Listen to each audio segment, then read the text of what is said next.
Hi, this is Jeff Farley, and you're listening to The Movie Raid. It's time for The Movie Raid. Tonight's victim is special effects and special makeup effects artist Jeff Farley. Has done many films such as the 1988 The Blob, Demolition Man, Tales from the Crypt, Tombstone, dozens and dozens of others. Hello. How are you, Mike? Fantastic, man. So what have we been up to? Any new projects that we can check out now, or anything that you're just kind of tinkering with, or anything like that related? I have a film that I worked on in 2000, and I actually started back in 2016, and then I got hired back in 2019, and it worked all the way through to 2021. So I worked the entire pandemic on a film called Abruptio, which stars Jordan Peele and Robert Englund, and it's Sid Haig's final film. And it was directed by Evan Marlowe and produced by his wife Carrie Marlowe. And it is an all-puppet film. It is all hand puppets. A very interesting story, but I didn't read a script. Actually, what I do know about it, it has a story about a guy who wakes up with an explosive device in his neck, and sort of what goes on with that. But these are all like head and shoulders. I won't say they're realistic puppets. They're a little bit on the cartoony side, but and they didn't really do much other than to move their mouths, and they're going to put in eye blinks and stuff all in post-production. But they had to, have their basic movements, and somebody did all the puppeteering, and they had people with their hands up in gloves to, to sort of flesh out the bodies and give them some extra life. But I mean, like I said, I didn't read a script for it, because when they told me, I said, something that sounds like something you don't even have to send me a script on. I'm just making puppets, and all you need to do is give me a description of what you're looking for, and I'll do it. Because I wasn't able to go do the set work on it just because I was so wiped out. Sometimes I'd be building 4 puppets at once, and I need a little bit of rest myself. I'm getting to be an old man. Having to work with one or more heads of your department, depending on which area that you work in, and some of them are like large groups of people that you work with. When given like a specific direction project, does that artists need to also limit the direction for themselves, even if they feel they need to go the direction themselves, how they feel they should go, or should they just go with the direction that they are assigned from the head or heads? It can really go both ways. A lot of times, really, you're working with people who have a specific vision. They'd like to keep it at that, and they want to try to give you as much information as possible to keep you on track. I'm a rebel, though, and I like to do my own thing, and sometimes it gets me into a little bit of trouble, but people seem to like this stuff, and of course I'm copacetic to making changes if they demand it. Sometimes they'll see what I'm doing, and they'll say, something, actually I kind of like what you're doing. Other times they're like, no, it's not what I want, do it again, and depending if you have enough time, you'll do it again, and if not, you'll just figure out a way, you'll just lose a little sleep. As John Beekler once told me, the hours are long, but the pay is low. There's nothing wrong with understanding where the head is going as well, but you yourself, you're the creator here, and they're giving you a vision, but you're creating this vision too. So it's like a duality of that vision. Do you think some of that in some of these projects, depending on what you work on, do you think sometimes you just have to eliminate that yourself, but just go with what they go? People get what they're looking for as much as possible, but I mean, with nobody looking over your shoulder at times, I mean, I pretty much work on my own, really with nobody looking over your shoulders. You just sort of want to, you're not trying to show off, but you're just trying to give them what you can in the amount of time and budget that they allow you. Like I said, most of the time it works out pretty well. Had a couple of instances where, I had egg on my face, but it all sort of works out in the end. Really, we're just trying to help tell the story also, and it somehow all has to coalesce. I can't really explain it much more than that. Especially if you're working with somebody who's really well known, though, you want to really try to make sure and follow their directions as much as possible. And if you're not working with somebody who's that well known, you want to give them still as much as they want, because you never know, maybe one day there will be somebody and maybe they'll give you a call again, because it's a really competitive industry. And honestly, I'm not the most competitive person around. I mean, I'm really the only person I'm trying to compete with is myself. I mean, I work with so many good people over the years, like guys like Steve Wang and John Beekler, and over at ADI, and you learn from them that despite the competitiveness, you still have to be true to yourself, and you got to get along with everybody at the same time. And like I said, I'm just not really the most competitive person in the business, even though some people think that I am, but a lot of that is just because maybe if I get a call for a job nobody tells me that they're talking to somebody else, and I end up with the job. So of course it ends up looking like you're competitive. But I tend to judge everything. I've turned down plenty of jobs because I think that deserves to be with somebody else who could probably see the vision through better than I can. Does that judgment, is that kind of like a balance between of that judgment? Does that affect on some occasions? I mean, or is that just dependent on the kind of projects and as well as the people that might be in line for this? Or do you just limit that for yourself to focus on the goal at hand? Well, it's really for myself mostly. Like I said, it's that lack of competitiveness that keeps me grounded. And if I think that somebody else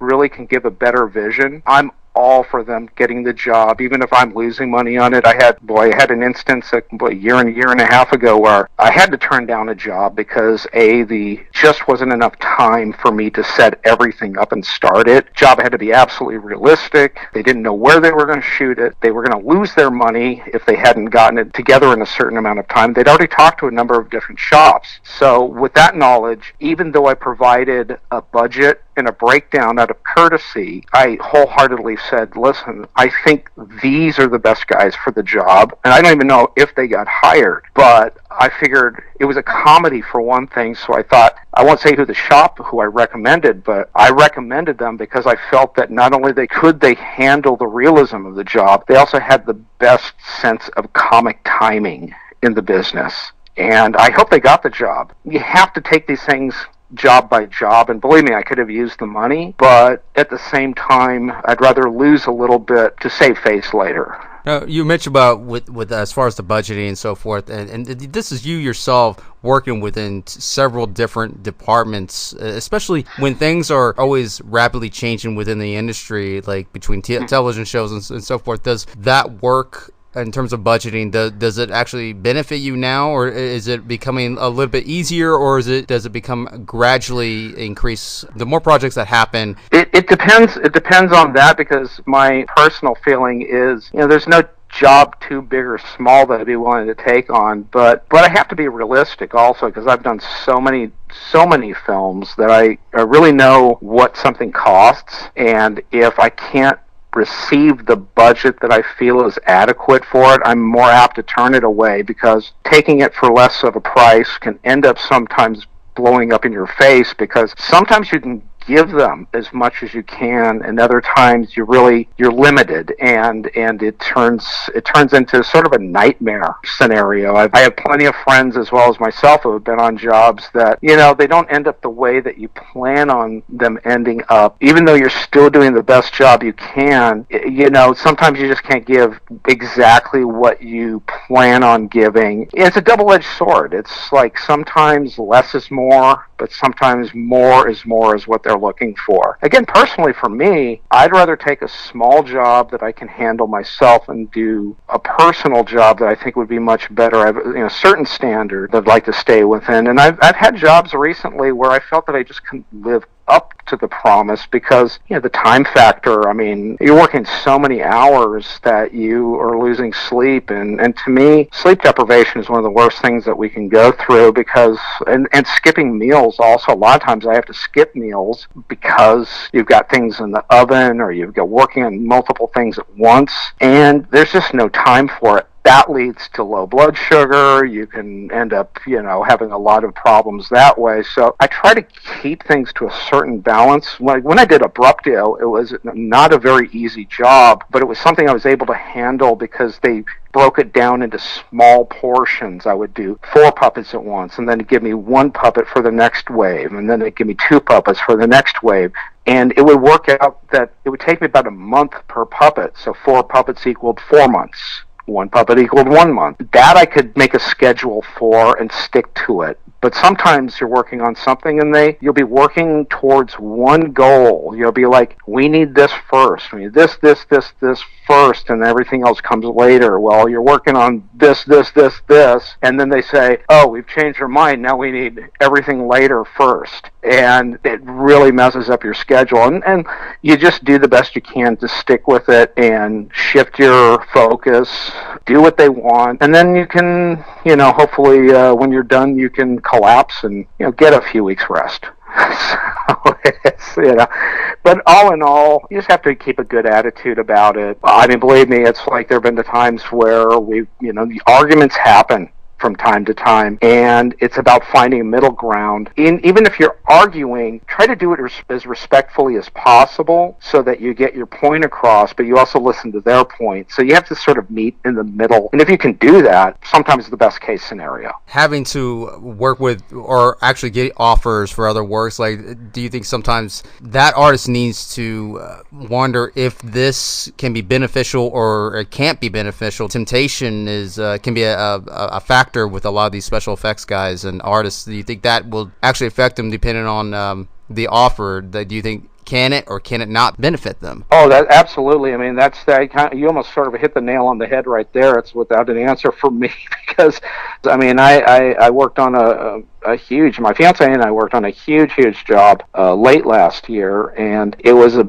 big struggle to get through it. And in the very end, I mean, they got everything they wanted, and it looked great. And the guy who we were working for really probably ended up looking like a hero. But throughout the entire time, it was one nightmare after another. But again, if you have the right people around, and it doesn't even have to be a healthy budget. It's really a lot of times if you have the right people around, that's really what carries you through. It's not just yourself, but it's the people you surround yourself with, and that's what again keeps you grounded. The goal really is, like I said before, is to help tell the story rather than stroke your ego. You're trying to stroke the ego of the person you work for more than yourself. Everything in the industry is a double-edged sword. You can have the best of intentions and things don't work out, or sometimes you can just not even have a good attitude about it, and you're doing an amazing job, and the stuff looks just great, and they just love you regardless. So it's a very odd industry to be in a lot of ways, but it is full of very interesting and creative people, and you never know who you're going to meet. And sometimes I've worked with actors who I grew up watching, and that alone sometimes is enough for you to give you the enthusiasm you need to carry yourself through. And when they find out they're like really great people too, that just adds a lot to it. But the compromises that you have to make, half a dozen of one, or 6 of one, half a dozen of the other. It's always a compromise, one way or the other. Especially when you're working with other people that, let's just say, I wouldn't say green, but definitely working with you. You yourself have much more experience. Like, does the mentality shift oftentimes when you're working with these people? They want to get their name out there. They probably think that they're really great artists and so forth, and they got potential and stuff. And maybe you yourself say, yeah, they got some potential, but they're not ready. Do you think a lot of people that you have worked with over in the past,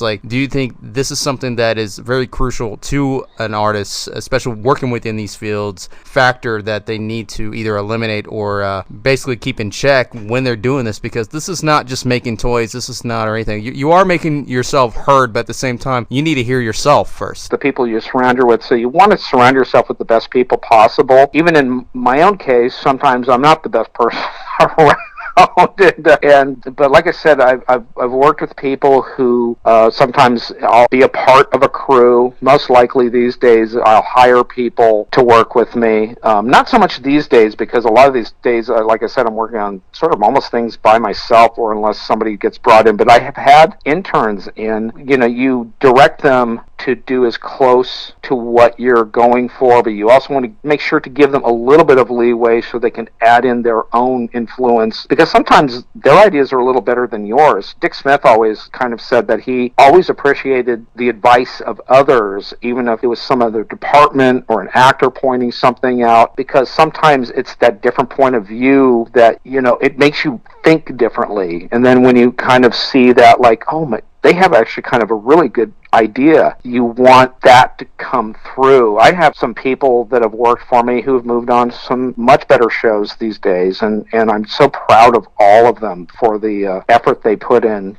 not only to help me, but the effort they put in to help themselves. Even though actors also feel like they have to be inconstant to get work and as well as to better themselves, do you feel yourself that within your fields, do you feel like artists like yourself need to remain inconstant, or do you feel that they need to be more selective rather than to just keep, rushing it, so to speak? Otherwise, they might be almost inferior to the work. Oh, that's a good point, because, we all have to keep our nose to the grindstone to a certain degree in this in this business. There are times it gets slow when you're not doing anything, but it's a constant push, because if no one's calling you, then you've got to start making the calls yourself. Much earlier, I was much better at making cold calls and checking things out, and sometimes it's those calls that will lead to some great opportunities. I look at my credit list and I think, my God, it's like I don't really have anything to prove these days. That doesn't mean that I can rest on my laurels. It just means that I have to look at things a little differently,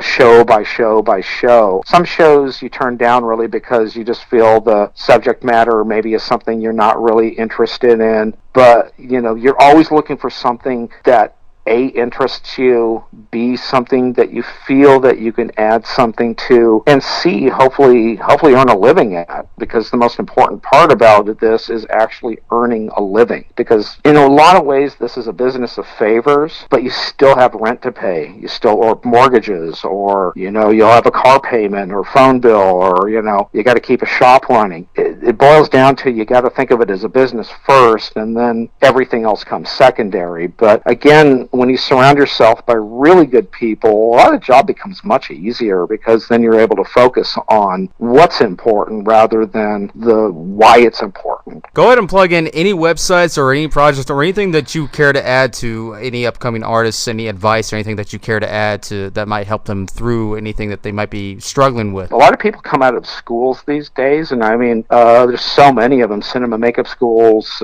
makeup designery. Oh boy, there's the Joe Blasco School, I think, is still open. Go online these days. When I was a kid, it's like getting all that information wasn't as easy, and you had to constantly call people and try to get that information. In my case, I dumped my Obscure Artifacts website a long time ago, and now my website is www.jefffarleyfineart.com, because I'm basically these days doing a lot of commission paintings, but mostly because I love being creative.